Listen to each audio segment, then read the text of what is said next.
Unit 2.3.8 Obtaining pure copper sulfate from impure sample. Okay, obtaining pure copper sulfate from impure sample. So this unit is actually a discussion of method of purification instead of separation. All the process from 2.3.1 all the way to 2.3.7, all the process that we have discussed so far are process of separation. So this process is actually process of purification. This is method of purification. So what is copper sulfate? What is copper sulfate? Copper sulfate is a chemical substance, is a chemical compound having the formula CuSO4 and it is blue in color. So sometimes what happens, sometimes there may be some impurities with the sample, with the copper sulfate. So in order to remove that impurities, we have to use a particular method, and this particular method of removing the impurity is called purification, and that process which is used to purify is called crystallization. It is called crystallization.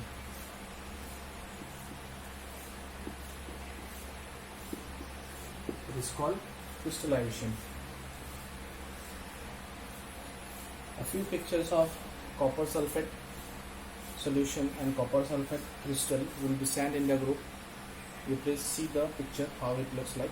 Okay, so now let's talk about the process of crystallization. So in crystallization what do we actually do? See, we have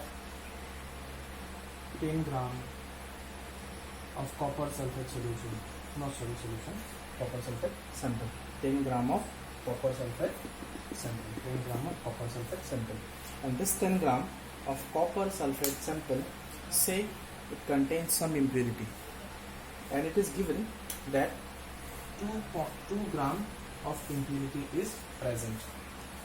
That means only 8%, only 8 gram is pure copper sulfate. Correct? But we cannot use different methods. We cannot use evaporation, we cannot use centrifugation, we cannot use distillation, we cannot use any other method. So how we are going to actually separate the impurity and make the sample pure? This is purification, and that method which we are going to use is called crystallization. So what will we do? So first of all, we will take that 10 gram of impure copper sulfate sample and try to dissolve it in least amount of water. Least amount means you have to, or you try to dissolve this sample in as much as small amount of water as possible. Least amount of water. After mixing the impure sample with this amount of water, you will get a solution which is blue in color, which contains water and the impure sample of copper sulfate. Now you know this sample contains impure copper sulfate and water. Now what you have to do? Now you will take a funnel. Over the funnel you will take a filter paper. What is filter paper? How does it look? I will give a photograph in the group itself. Correct? So we will take a filter paper above the, we will take a funnel above the funnel, we will place a filter paper and you will pour this solution here in this filter paper above the funnel. Now below this funnel you place another beaker, a fresh beaker. After transferring all the impure solution here, you have to wait for some time. After some time you will see that drop by drop the pure solution has started to flow, and in this new beaker you will get the pure solution. We are assuming that the impurities which are present here in the sample are separated or are stopped by this filter paper. Correct? But we do not need solution of pure sample. We need a sample which is pure in the former shape, that means crystal. And you should know that copper sulfate is always present in a crystal form. Correct? Here you have impure solution. Here you have impure sample, impure solution, and this impure solution, after passing it through this filter paper, you get pure solution. But actually we do not need the pure solution. We need the copper sulfate in the crystal form. So what will you do now? Now you have a setup like this. So here you have a stand, a burner. Above this stand you have a wire gauge, and here you have a beaker. Above the beaker you have a china dish. Okay. So the pure copper sulfate solution that we have obtained after passing it through the filter paper in the funnel, you will get pure copper sulfate solution. This china dish, it contains that pure copper sulfate solution we have obtained, which we have obtained from passing it through the filter paper.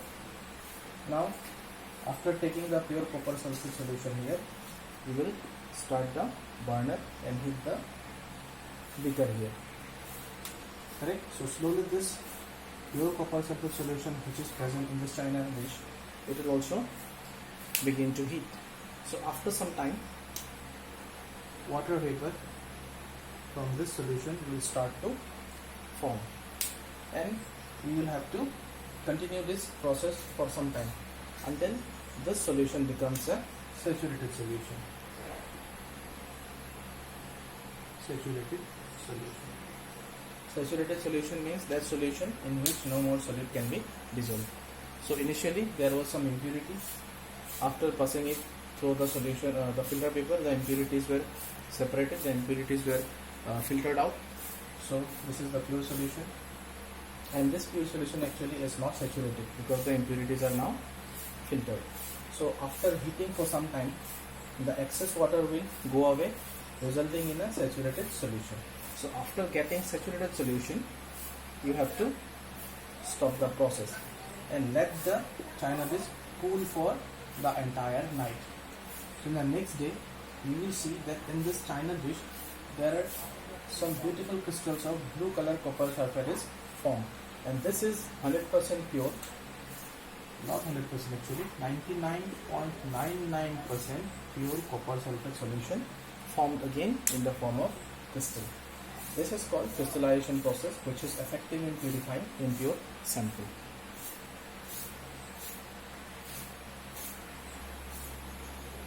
I will send you some of the pics for this copper sulfate solutions process. You take a look at the pictures, and now if you are wondering where the impurities were gone, so as I said, the impurities is left in the solution, and that solution, when we passed it through the filter paper, all the impurities were left behind. So here in this china dish we will only have the pure solution, and to make this solution saturated we need to heat it, because after leaving out the impurities behind, the solution is no more saturated, it is unsaturated. So to make it saturated we have to heat it. This is the process, and the pictures will be given in the group.